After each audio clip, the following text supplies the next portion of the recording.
Today we're going to start limits. We're going to look to see what a limit is, what it means in the context of the equation, and we're going to figure out how to solve for the limits algebraically. After we understand how limits work algebraically, then we'll look at the graphing and look at solving tougher ones a little bit later on in this unit. So to start with, what we're going to just sort of look at what the equation would look like. So the standard way of writing a limit is we have the limit as x approaches some sort of number. So for example, I could give you the limit as x approaches 2 and of some sort of function. So let's suppose the function was, in this case, let's just do something simple like x squared. So then the limit of x squared as x approaches 2, in this case if we plug the 2 in, we would get a value of 4. So limits kind of do two things. They tell us what the function is, and they tell us what the x value is approaching. It doesn't mean x necessarily will be equal to 2, it just says we're going to get closer and closer to 2. And the answer then is telling us what the y value is getting closer and closer to as that x value approaches whatever the number is. So in this case, as x approaches 2, the y value is approaching 4. Will it be exactly 4 once we're at 2? Yes, in this case, but in other cases it might not be.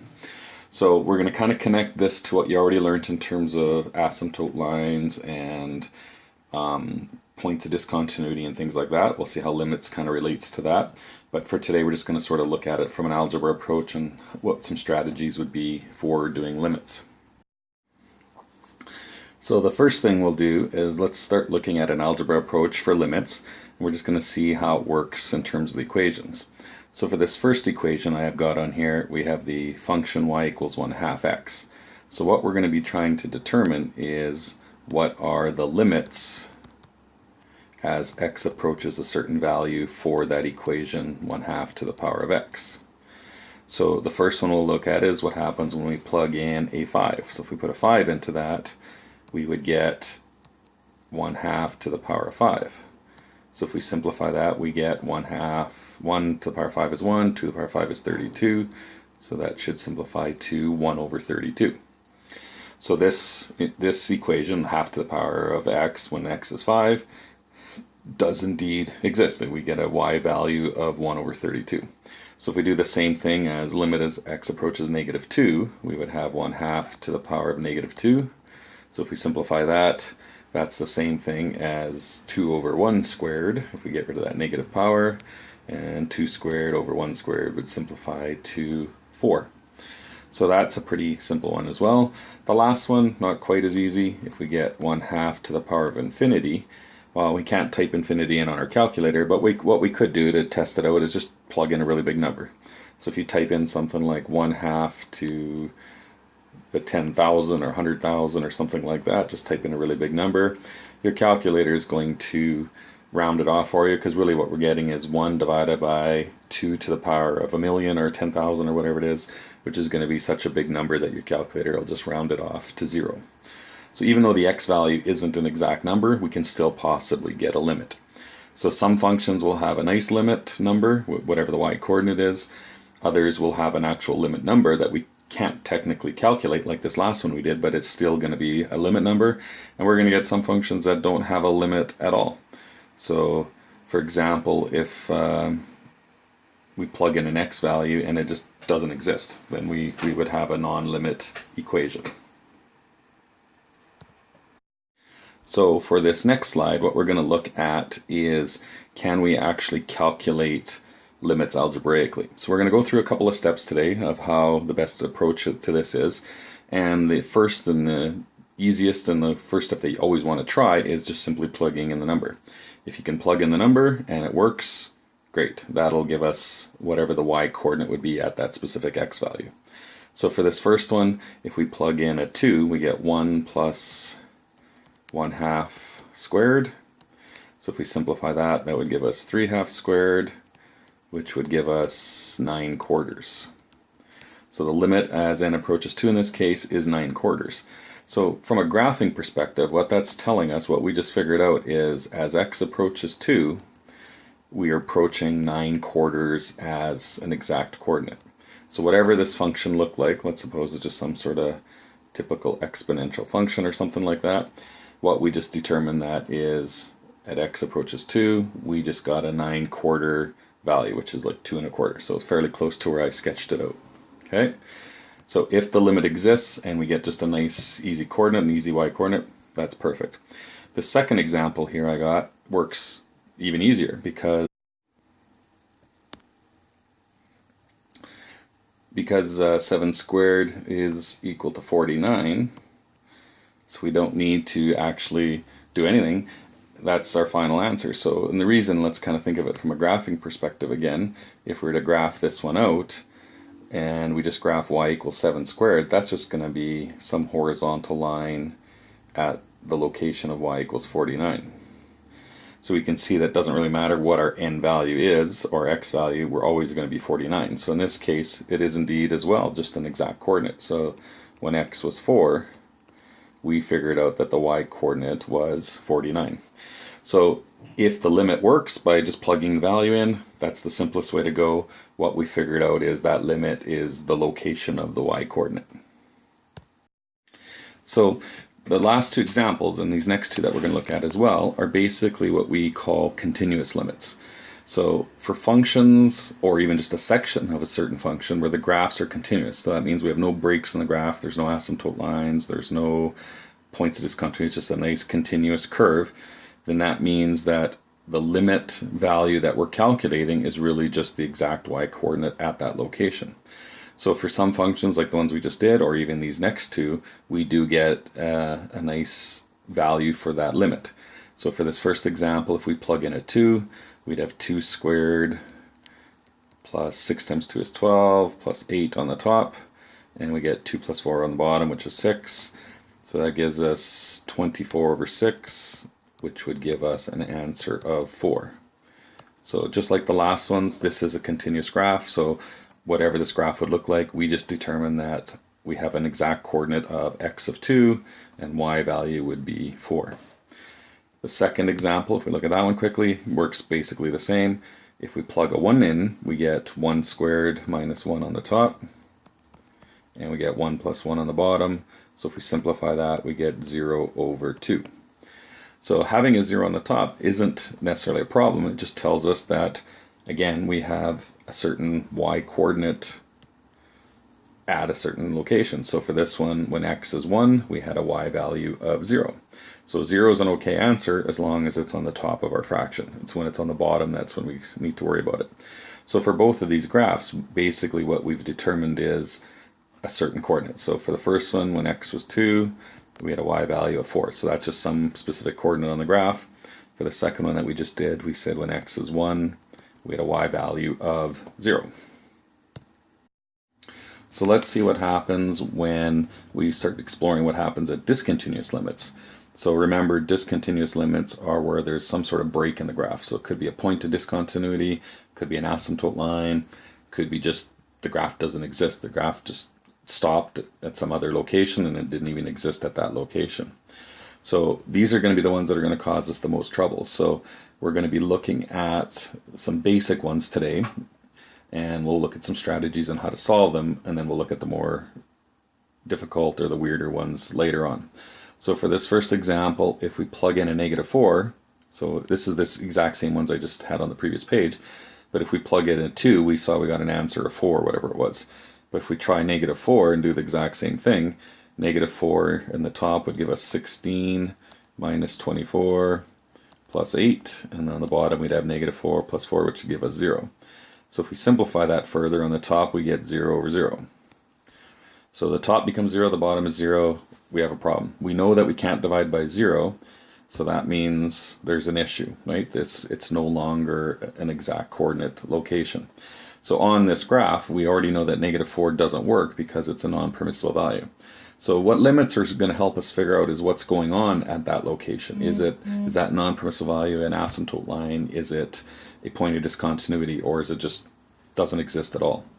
So we'll come back to kind of how to solve that in a second, but let's try the second one the same. So again, if we plug in -1 on the top, we'd have -1 squared is 1. We get 1 minus 1 on the top, -1 plus 1 on the bottom. Again, we're going to get 0 over 0. So for both of these two new examples, just by changing that limit number to -4 or by changing the second one to -1, we have problems. We have a discontinuous situation where something's going on at that location that we have to try to figure out a little bit more carefully. So let's look at a strategy, and then we'll come back and redo these two examples later on. So what we're going to look at when we do get this 0 over 0 situation is we have to go a little bit further. So we're going to look at trying to factor. Factoring is probably the most common way of doing these questions. So we're going to try to factor them, and if that doesn't work, then we will try something like common denominators if we're dealing with fractions. We'll look at rationalizing if we're dealing with roots, those types of things to see what's happening. So if we go back to those previous examples, let's see if we could solve them by factoring. So the first example that we had was limit as x approaches -4, and we had x squared minus, I think it was, hold on a sec, I'll go back and take a look. It was x squared plus 6x plus 8. Okay, so if we try factoring, like when we plugged in the -4, we got 0 over 0. But if we try factoring this first, you can see, well, it will get somewhere. So the top will factor into x plus 4 and x plus 2. The bottom was x plus 4 as it was. And just like we did when we worked with rationals, if we have a factor that's the same on the top and the bottom, we can cancel it out. So now we're in business, because now if we go back and we said, well, this whole limit is actually simplified down to just limit as x approaches -4 of x plus 2, right? Once we get rid of that other factor, now we're right back to step 1. Plug in the -4, -4 plus 2 gives us an answer of -2. So even though there wasn't a y coordinate that existed at this location, we do have a limit. So when x is 2, we're getting a limit value of -2. Let's go back and let's try the second example sort of the same way. So let me erase. Oops, that didn't work.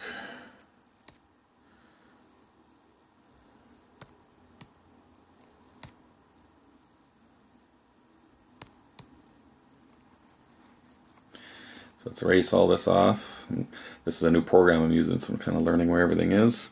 So let's erase this, and then let's go back to the previous example that we just looked at.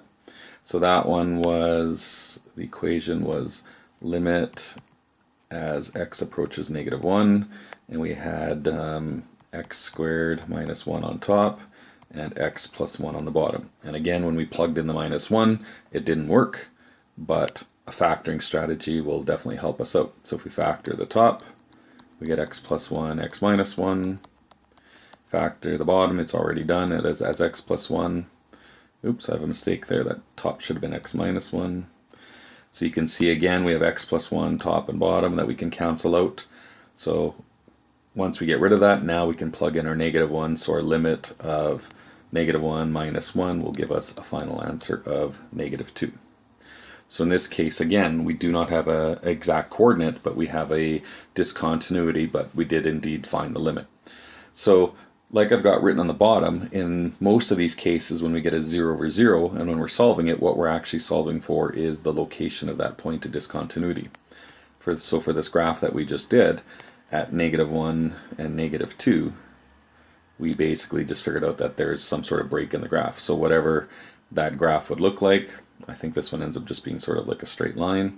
What we've got going on though is a little point of discontinuity at -1, -2. Okay, so algebraically in Math 30, you would determine where those coordinates were, where those point of discontinuities were. Now we're just kind of explaining what's happening from a limit perspective, like what's going on with that graph as it approaches that value of 2. So let's look at these 3 examples I've got on this new page, and you'll see the first one works fairly similar.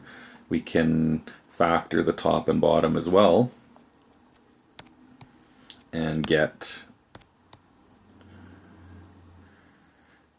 the same sort of thing. Let's see if I can just get rid of it this way. That seems to work. So let's try the first one by doing the same thing. So let's just factor top and bottom, and the top will factor into x minus 2 and x minus 3. I guess before we get to the factoring, we should have actually determined whether we needed to factor it or not. So let's quickly check that first. So if we plug a 2 in, we would have got 4 minus 10 plus 6 on the top. So that gives us 0 if we simplify that. And on the bottom, we would have had 4 minus 4, which indeed was 0. So we do have this same 0 over 0 scenario. So there's no exact coordinate, but we possibly could have a point of discontinuity. So go back to the factoring. We factored the top. Let's factor the bottom the same. So this bottom is just difference of squares. So x minus 2x plus 2. You can see our x minus 2 cancels. And you can see if you look at our limit number, that's the one that's the problem, right? Because when we plug a 2 into either of those, that's what's giving us the 0. So once that's gone, now when we plug the 2 in the leftover parts, we should be okay. So if you plug 2 in the leftover part, we get 2 minus 3 on the top, which is negative 1. 2 plus 2 on the bottom is 4. So in this case, the limit as x approaches 2 was equal to negative 1/4. And again, that would be our location of the point of discontinuity in this case. So factoring strategies work pretty good. Factor top and bottom. Hopefully things cancel out and then you're good to plug things in. And it could be factoring that is fairly simple like we just looked at. It could be some of the factoring that we did yesterday with quadratics, cubics, difference of squares, perfect squares, tougher ones, common factoring. Any kind of factoring is totally fair game with these kind of questions. Okay, let's move on to the second type, and these ones generally cause a little bit more trouble just because it's a little bit harder algebra. So when you see things like this one where we have fractions over fractions, that's usually a pretty good hint that we're going to have to do some sort of common denominator simplifying. So this example again, if we plug in a 4, we get 1/4 minus 1/4 on the top, which gives us 0. And on the bottom we'd have 4 minus 4, which gives us 0 as well. So again, we're back to this 0 over 0 scenario, which algebraically is a problem. So let's try doing a common denominator strategy. So on the top of the fractions, if we have 1/4 and we make our common denominator 4x, we'd have to times that first fraction by x, times the second fraction by 4. We should be able to simplify that whole thing to be x minus 4 over 4x. So that's just the top part of the fraction that's been simplified as common denominators. Our x minus 4 on the bottom would stay the same. So we can now apply our fraction rules of like multiplying by the reciprocal. So if I wrote this back up upside down, we'd have 1 over x minus 4 on the top. And we can see again that we'd have an x minus 4 canceling out. So by doing this simple common denominator and multiplying by the reciprocal, this bottom was gone when I switched it up. So all of this would simplify to just 1 over 4x. So now when we plug in our 4, we get a limit value of 1 over 16. Okay, so again, that's likely going to be where our asymptote line, where our point of discontinuity would be in this type of graph. We'll look more later on whether it's a point of discontinuity or an asymptote or whatever, but typically in most of these cases they are points of discontinuity. And you could always verify it on your graphing calculator if you needed to anyway. So, okay, let's go to this last example. So you can see the last one looks a little weird. We got some square roots involved. We could try factoring like we did in the first case, which doesn't work so good in this one. There's no fraction, so really common denominator doesn't make sense. So our last sort of option that works well is rationalizing. So if we again plug in our 9 right off the start, we'd have root 9, which is 3, so we get 3 plus 3 on the top, and then on the bottom we'd have 3 minus 3. So in this case we end up getting 6 over 0, and we can't divide by 0. So again, we're running into a problem. One thing to notice though, it's a little bit different than the previous ones because we have 6 divided by 0, not 0 divided by 0. So let's see what happens algebraically, and then maybe we can use that to help us figure out what's going on. So for this one, it's the 0 on the bottom that's a problem. So let's try rationalizing by timesing everything by the opposite conjugate on the bottom. So our bottom had a root x minus 3. So from math 20, you might remember, if we times it by root x plus 3, that should cancel the bottom out, turn it into a simpler term. So if we FOIL out the top, we have root x plus 3 times root x plus 3. So that simplified to x. We'd get a 3 root x, another 3 root x, and then 9. And then on the bottom, it would be root x times root x, which is x. We get a plus 3 root x again, but now we get a minus 3 root x, so those ones will cancel. And then we get a minus 9 on the bottom. I'm kind of running out of room, but I'll squish it in here. So you can see our middle ones on the bottom cancel, which is good. So we should simplify this now to be x plus 6 root x on the top plus 9. And the bottom will just simplify to x minus 9. Okay, so now if we plug in 9 on the bottom, plug 9 into our equation again, you can see we haven't really helped. So if we plug 9 in, we still get on the top, it'll be 9 plus 9 plus 18, so that gives us 36 if I did that right in my head. And on the bottom we get 0. So we still have something divided by 0. So it really doesn't help us too much by trying to rationalize. We changed the equation, we got rid of the roots on the bottom, but it still gives us a dividing by 0 solution.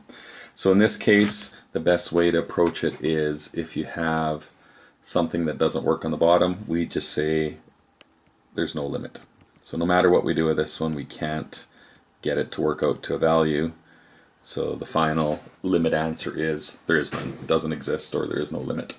And we use both versions, so sometimes we just write it as no limit, sometimes you might see me explain it as does not exist, and we just shorten that as DNE. Those are both totally fine.